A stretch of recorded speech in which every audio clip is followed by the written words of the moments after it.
Obviously, if you look at those candidate lists, like the reason why ODM has 27 is because maybe other affiliate parties of NASA would have candidates in some places.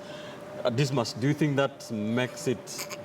Is NASA at a better place that it's a coalition, that it's one with all these political parties, and Jubilee is one political party with all these candidates everywhere? Absolutely, because in terms of a national spread, and maybe using Kisii as a good example, the political party with a lot of weight is ODM.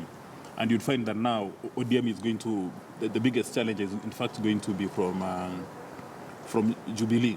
But when you look at the other zones, they've been sort of divided. In Wiper areas, people have been told that it's only going to be Wiper. So you're not going to have somebody from ODM and another person maybe from Amani National Congress and another political party. So if you do the absolute maths, in fact, NASA has got many more candidates than Jubilee.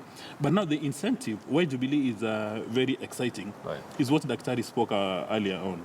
That Jubilee seems to have a lot of resources, and they've been headhunting what they consider to be useful candidates. For instance, I know in Kisii there was a serious headhunting. They were in fact looking for Richard Onyonka as one of their candidates, who went and danced with them for a while, but he went back to Fort Kenya.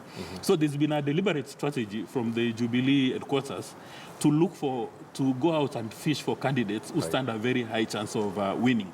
And also a number of those candidates have been told that if you run on our political party, we'll finance you.